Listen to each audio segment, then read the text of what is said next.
The river moved like heavy oil, sluggish and dark beneath a sky that refused to break. Coco waded into the current, his paws sinking into the silt of the riverbed. Above him, the clouds hung in flat, motionless sheets of charcoal, stripping the valley of every highlight. The water felt cold, lacking the usual shimmer of the morning sun. He pushed forward, ripples trailing behind him, when a sudden, erratic movement broke the stillness. A small, delicate shape circled down from the gloom and settled directly onto the tip of his nose. Bella. Her wings shuddered against his fur, a rhythmic, rapid vibration that spoke of panic. She did not take flight again. She stayed, her antennae twitching against his skin. "The rainbow is gone," she whispered, the sound barely audible over the slow drag of the current. Her wings gave one final, violent tremor and went still. Coco stopped mid-step. He looked up, searching the horizon where the mist usually ignited into a spectrum of light, but found only the same suffocating, empty gray. The valley had gone mute. The color had simply ceased to be. Coco climbed the muddy bank, his weight pulling him forward with each step. He shook his head, sending droplets of water flying into the stagnant air. Bella took flight, circling his ears as he turned toward the horizon. The landscape remained a dull, lifeless slate. "We will find it," Coco said, his voice cutting through the heavy silence of the valley. He pointed his snout toward the dense wall of the forest. He did not look back. His heavy, steady paws pressed deep into the damp earth, marking a path toward the trees. As he reached the edge of the thicket, a low scraping sound emerged from beneath a rotting log. Toby the turtle pushed his head out, his shell caked in dirt, and crawled forward until he stood beside Coco.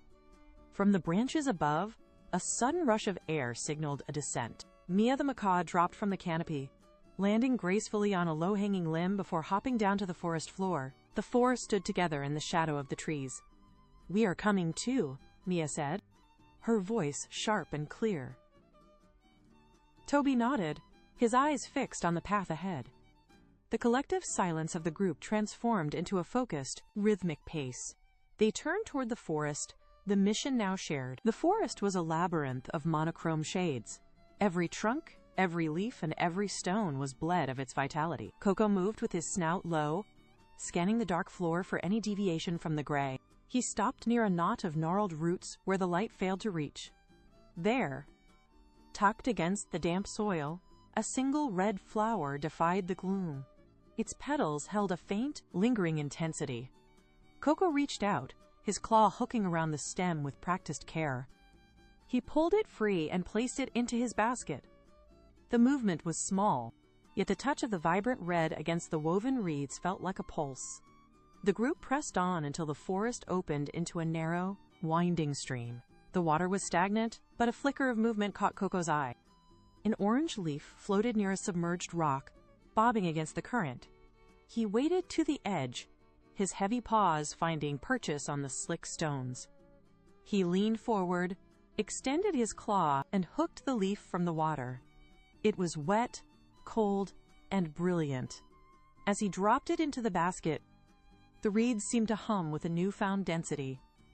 A quiet spark of hope began to take hold. The forest grew steeper as they ventured deeper into the shadows.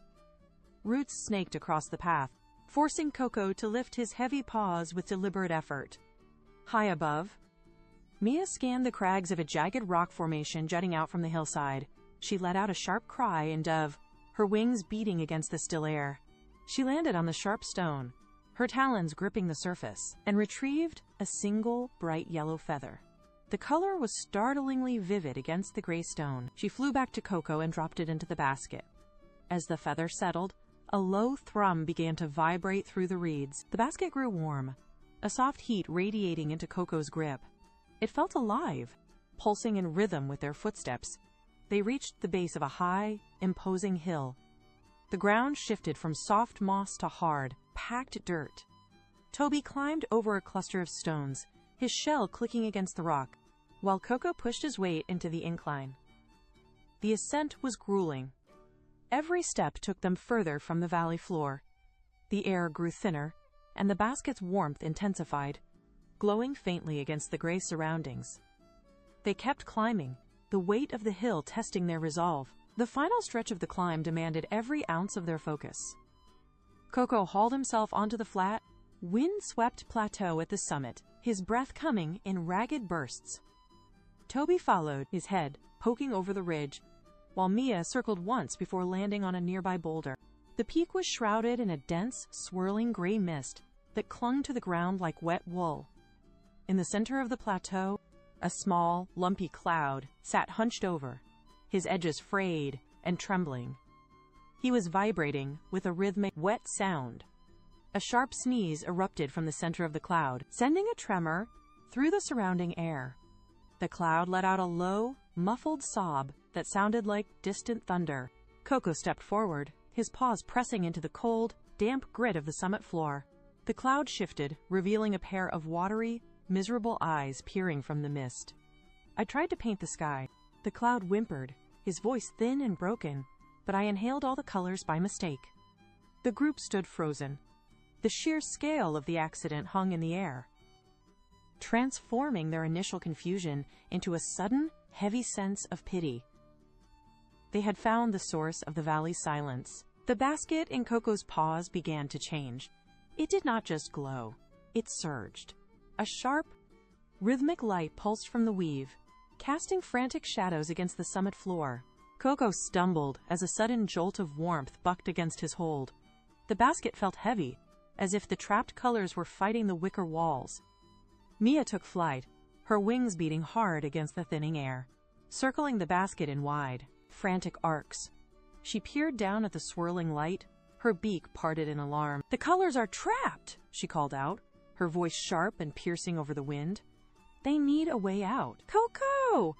The light intensified, blindingly bright, and the basket began to hum with a high-pitched, metallic frequency. The air between them grew ionized, prickling against their skin like static electricity. Every pulse of light sent a ripple through the gray mist, forcing it to retreat from the summit. Puffy shivered, his form flickering as the basket's intensity mounted. The pressure was becoming unbearable. Coco gripped the handle with both paws, his knuckles white, as the basket threatened to tear itself apart from the sheer force of the imprisoned spectrum. The moment hung on a knife's edge. Coco did not hesitate. He stepped forward, his paws sinking into the loose gravel of the summit. He held the glowing basket steady, letting its rhythmic light wash over the hunched, gray form of Puffy. "Puffy, take a deep breath," Coco commanded, his voice firm and clear against the whistling wind. Puffy looked up, his eyes wide and uncertain, but he obeyed. He opened his mouth wide, drawing in a massive draft of air. The effect was immediate. Puffy's edges began to stretch. He surged outward, his form ballooning until he occupied the center of the plateau. He was no longer a small, lumpy cloud, but a towering, shimmering sphere of translucent vapor. As he expanded, he began to radiate colors that pulsed beneath his surface, like lava in a volcano. The ground beneath them hummed with a low, vibrating frequency, and the air grew thick and heavy with the scent of ozone.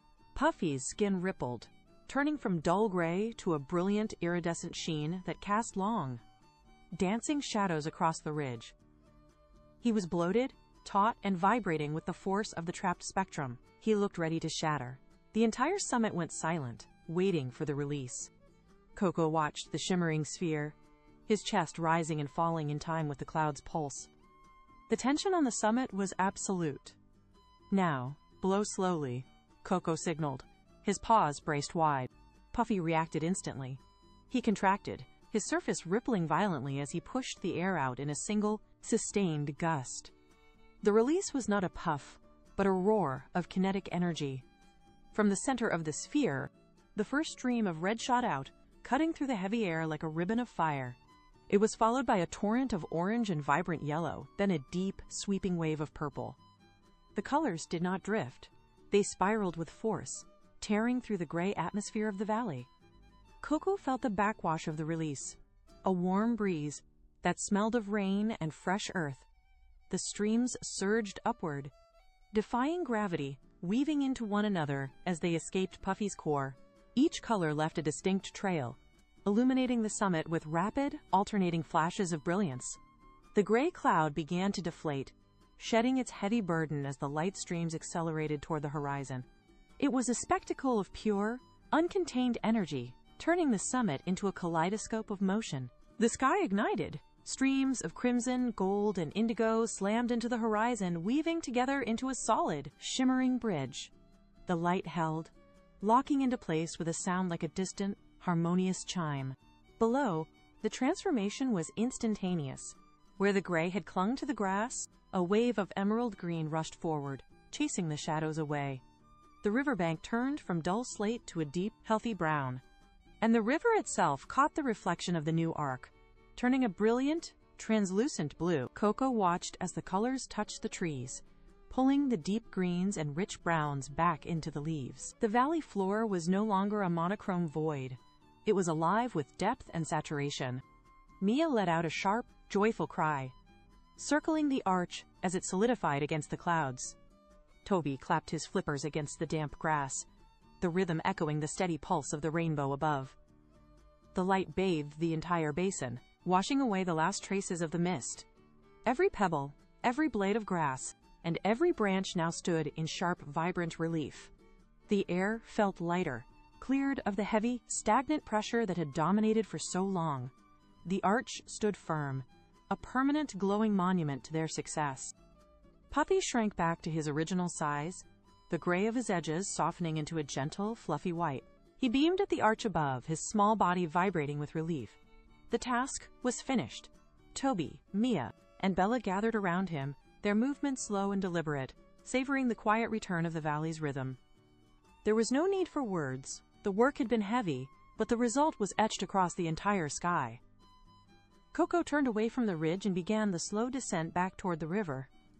His paws moved rhythmically against the cooling earth. As he reached the bank, the sun dipped low, casting long, golden shadows that reached across the water. He waded into the current, the cool water swirling around his legs, and leaned back against the mud. He tilted his head, his gaze fixed on the glowing arc that spanned from hill to hill. The colors pulsed softly, reflecting in the ripples of the river. He let out a long, slow breath, his muscles finally slackening. The valley was vibrant. The light was steady, and the silence was no longer heavy but calm. He remained there as the twilight deepened, watching the masterpiece he had helped restore, perfectly content with the world as it stood.